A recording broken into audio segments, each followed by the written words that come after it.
Is Britain truly lawless as some would have us believe? Establishment politicians have pretended as if Britain isn't lawless. Reform will be the toughest party on law and order and on crime that this country has ever seen. And yet people within the Reform Party are consistently being charged and investigated, and the party defend them every time. His statement before the Times piece said, "We argued and I pushed her. She fell over and she was hurt." The court documents seen by the Times said that he kicked her. This is Richard Tice defending a Reform MP for kicking the crap out of his girlfriend and having 2 security guards pull him off her. I mean, you can talk about redemption, but surely part of redemption is acknowledging what you did, being upfront about what you did. Why don't you just say what he's done? Because I wasn't there on the night and there's a disagreement about it. Must have told you something, though. I mean, you're serving in Parliament with him, so I'm right? on his side. I disagree with what else is saying. So you don't think he kicked her then? Is that what you're saying? I'm trusting James. He's bang on the money. And I think that what he says is right. He was there. The court wasn't there. The Times weren't there. Well, the victim was there as well, right? Yeah, and they're going to have a disagreement. But at the end of the day, the law is the law. The law made a determination. Do you trust the law, right, or do you trust the Times 20 years later? Well, the law said he was guilty. And all of this reminds me of Donald Trump and all of his rhetoric saying that he's going to make America great again, rebuild the economy, drain the swamp, and make law and order a top priority. But deep down with Donald Trump, you know that it's all nonsense, and in fact it's going to be heavily corrupt. And we're starting to see the exact same thing with Nigel Farage and his team. If anyone in Reform breaks the law, we'll defend them. And the weirdest part is that half of all crime now happens on your phone, not in the street. And homicide is at a decade's low. So why are we being sold a weird horror movie? If you all think this is part of manufactured fear, do me a favour and hit that like and subscribe button. It will help promote this video and encourage others to learn what's really going on. Question 1. Is Britain actually getting more dangerous? If 1995 Britain was a rave, 2025 Britain is a quiet Sunday afternoon. The long-term trend is down, but visible disorder is up, but overall risk is lower than the 90s. In some cases by 3/4, overall almost by half. Violent crime is down 75% since the 95 peak. Theft, including burglary and vehicles, is down by 76% since 95. In fact, most crime has fallen by 90% in the last 30 years, with about 14.7 million crimes being reported in 1995. That's now down to about 8.7 million crimes being reported in 2025. Then bear in mind the fact that the population has gone up by an extra 10 million over that period. Yet the perception is, crime's just getting out of control.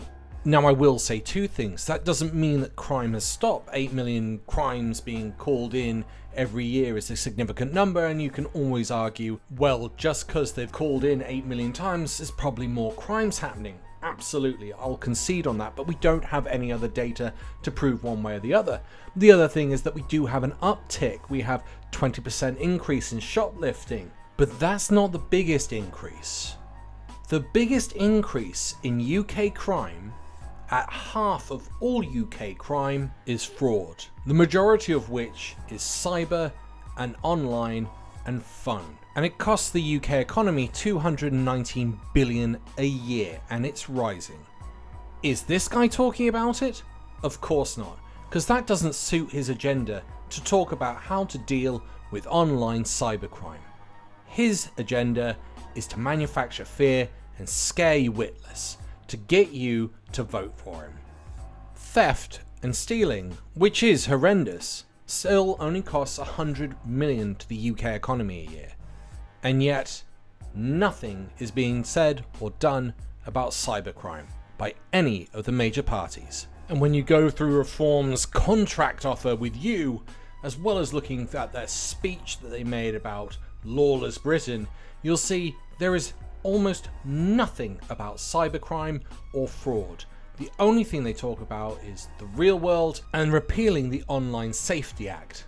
That's the act that makes it an offence to send a message you know is false with intent to cause non-trivial psychological or physical harm. Voting for the Reform Party is like voting for a caveman. They're giving out Stone Age answers to real-world problems. Because if almost half of our crime is fraud, shouldn't we be spending most of the time policing that? Part 2. Why are some politicians yelling that Britain is a lawless country? Because fear works. Reform UK's Britain is Lawless play is great on telly and has been used throughout history. Hitler suggested that evangelicals, homosexuals, Jews and migrants were the cause of all Germany's problems and that they should be feared and hated. Stalin said the same about capitalists in the West.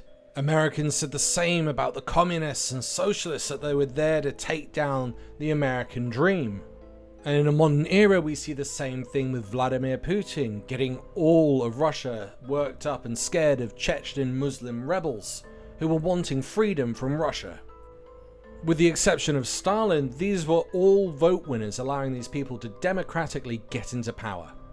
We see the same play here. In fact, I can even show you Donald Trump doing the exact same thing that Nigel Farage is doing. Here is Donald saying that crime is out of control in Washington DC and he's having to send the military and the National Guard to take control of Washington DC. And we're here for a very serious purpose, Something's out of control, but we're going to put it in control very quickly like we did on the southern border.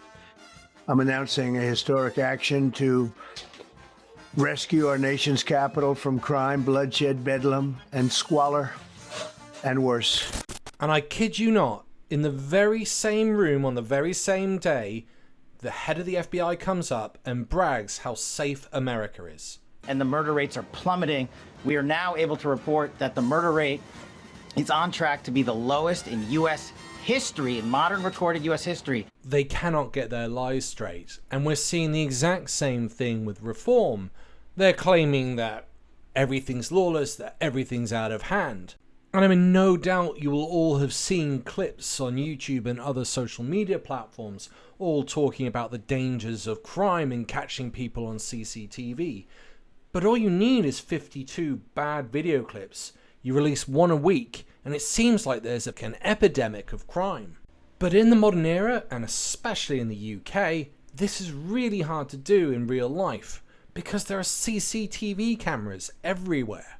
And with AI technology, the ability to do facial recognition as well as track cars and their number plates is on the increase. It's becoming easier to catch these types of crimes. That is a significant reason for the change in direction, and it's going online, and that's why I made the comparison with reform and a caveman. If even half of that crime was dealt with in fraud, each household would probably save around £3,000 to £4,000 a year. Imagine what that would do to the UK economy. But here's the other thing that sort of sets the agenda for the Reform Party, because if they really did care about dealing with crime, significant, serious crime, they'd be looking at hate crime. Hate crime since 2013, but especially after Brexit, skyrocketed more than any other crime. It has increased by 240% since Brexit, and yet no one is talking about this as a serious issue. So when you hear someone like Nigel Farage trying to claim that he's all about law and order, who's law and order? And after watching Donald Trump seize power in Washington DC using the National Guard, it makes you wonder, why does Nigel want an extra 40,000 police officers? What does he intend to do with those officers? Is there any chance that he used those officers for illegal purposes? I don't know. I'm just asking questions. What I will say is, even though the mainstream media and especially the newspapers seem to be supercharging this fear of migrants and foreigners, it was interesting to see that some of the press actually pushed back on Nigel and his manufactured fear. But he also came a cropper when they were asking for details about specific policies, and he hadn't got a clue. To actually deal with some of the mental health crises that are happening in prisons. And if I may, is this Project Fear? Are you trying to make people afraid and trying to steer them into fear, and therefore that is the way you will get them to vote for you? And yet, shouldn't we be celebrating that crime is halved? No, it's fear, fear, fear. No, they are afraid. They are afraid. I dare you to walk through the West End of London after 9 o'clock of an evening wearing jewellery. You wouldn't do it.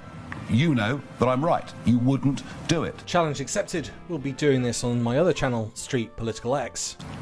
We have to recognise something.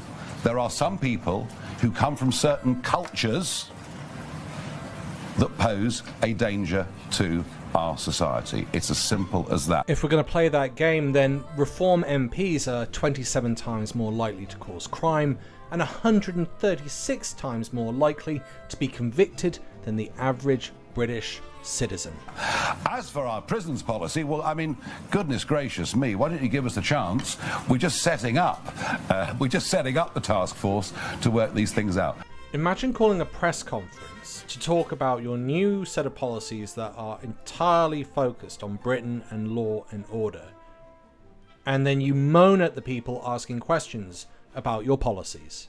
After an answer like that, I wouldn't have that man run a bath, nonetheless a country. If you'd like to know more about these fear tricks in history, please pick up my book Manufactured Fear, available on Amazon and now available on Kindle. Let me know your thoughts in the comments. What fact shocked you the most? Was it fraud? Was it hate crime? In the meantime, if you'd like to help the channel out for free, hit that like and subscribe button. And once again, I'd like to say a big thank you to all of my Patreon and YouTube subscribers. You really help this channel keep on going and growing, as well as those who have bought me a coffee this week. Once again, thanks for listening. Bye for now.